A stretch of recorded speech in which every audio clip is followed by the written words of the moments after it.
So I've been scoundering the internet, and I found out that my video had 2.9k views, the Kunekune video, and let me just drag that down. I had 34 dislikes and 132 likes. Let's see what's wrong with this video. Shall we? Okay, we go here. It seems like whenever I play games, you guys are like, video games, video games, what is that shit? Video games. It's a Japanese urban legend about a mysterious apparition that is sometimes seen in the countryside. People call it Kunekune, which means something that's meandering, swaying, twisting, or turning. He twists and turned. What the fuck? I'm gonna make things right. What's up, guys? It's me, Tech3, and welcome back to a remake of a previous video I did, which was Kunekune. So apparently, when I uploaded the video, I made too many jokes, and it sucked. I rewatched the video, and it really freaking sucked. So I'm here to talk about Kunekune again, and hopefully this time I'll give you a more better experience, because I'm gonna be serious about it. So without further ado, let's begin.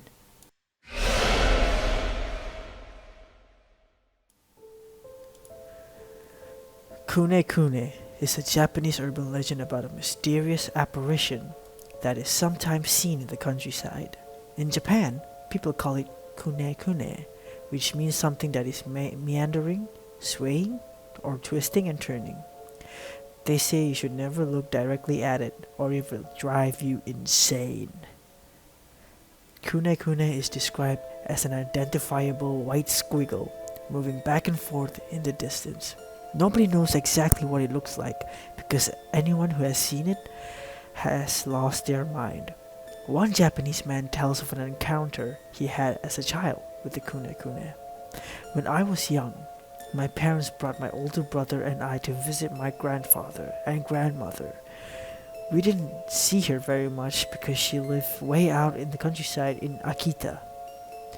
As soon as we arrived at our grandparents' house, my brother and I went out to play. The air was much fresher and cleaner than it was in the city. We walked through the rice fields, enjoying the wide open spaces. The sun was high in the sky and there was no breeze.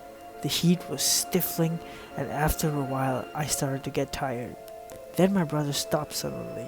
He was staring at something in the distance. "What are you looking at?" I asked. "That thing over there," he replied. The rice fields stretched as far as the eye could see, and the area was completely deserted. I squinted my eyes, but I could not make out what it was. Far away, across the fields, there was a white thing, about the size of a person. It was moving and wriggling as if it was fluttering in the breeze. "Maybe it's a scarecrow," I said. "That's not a scarecrow," my brother replied. "Scarecrows don't move like that." "Maybe it's a shit then," I said. "Shit? No, it's not a shit," he replied. "There are no other houses around here. Besides, there's no wind, but it's still moving and wriggling. What the heck is that thing?" I had a strange and uneasy feeling in the pit of my stomach. My brother ran to the back of the house when he returned. He was carrying a pair of binoculars. "Oh, I can see," I asked excitedly.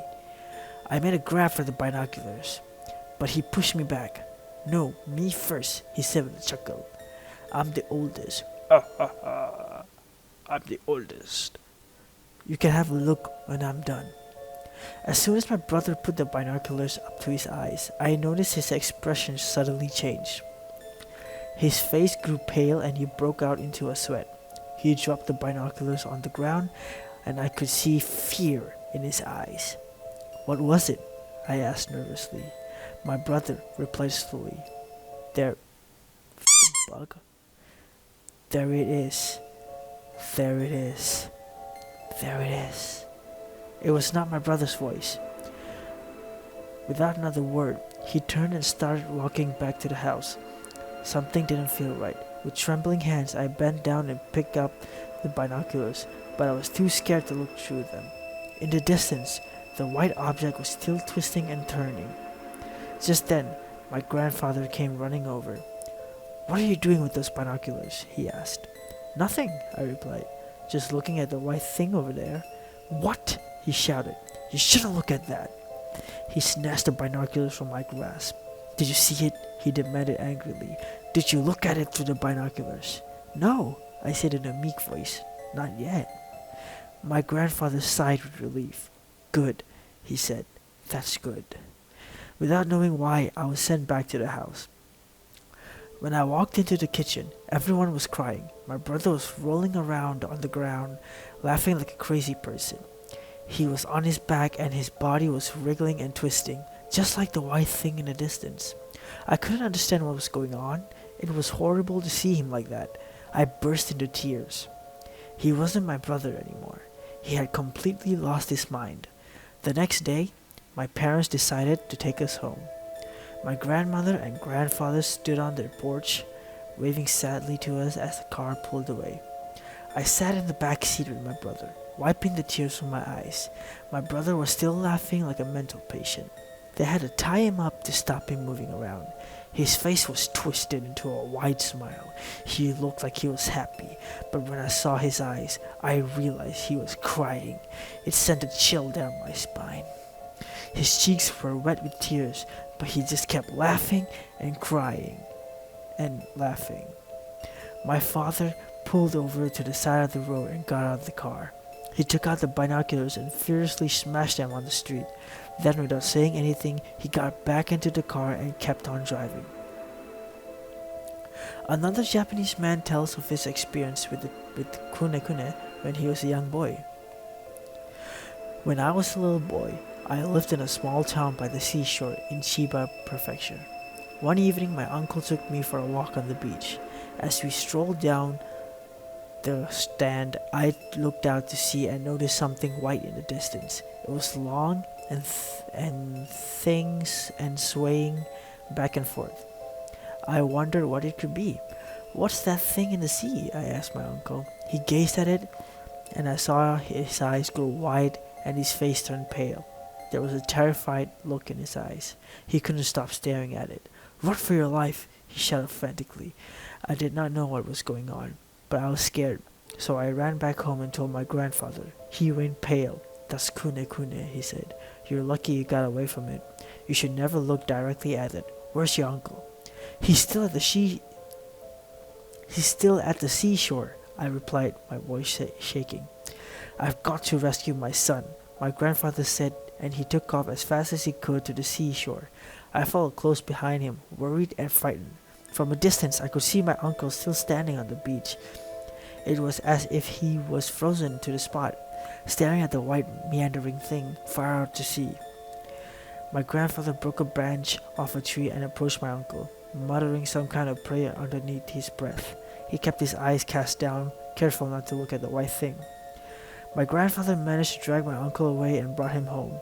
Although my uncle was safe, he suffered from fits of madness and insanity for the rest of his life. Since it happened, he has been in and out of mental homes many times. He was never the same after that. I do have another story though. So this one, as it goes, I'm going to read it.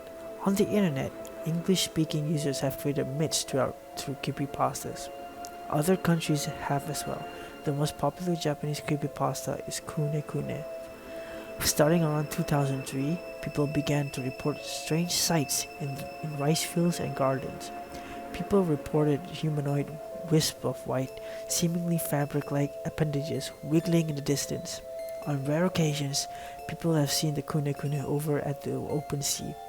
It often appears to be blowing in the wind, even if there's no wind.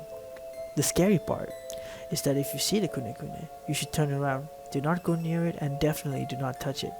It is said that if a person tries to get too close to Kunekune, they will go insane. Worse, if they touch it, they'll die on the spot. The best solution is to ignore Kunekune, because it will then ignore you back. The problem is, how can you ignore such a thing? So that is it. So I told 2 stories about Kunekune, and I gave a little bit of backstory about what this is, how it appears, and where it's from, and how you can prevent encounter with Kunekune. All you have to do is just ignore it. So my take on it is it's freaking creepy, and I believe that's my take on it. It's goddamn creepy. I have no words. So that's all I have to talk about this urban legend. This is definitely a more grounded and serious approach than the one before, where I was just making fun of myself, fun of the urban legend. I should not have done that. I am terribly sorry, and I hope that my audience can forgive me. You can watch this one instead of the other Kunekune if you didn't like that. So I rectified my mistake. And yeah, guys, thank you all for watching. I appreciate it. Leave a subscribe. Peace out and goodbye. See you in the next urban legend.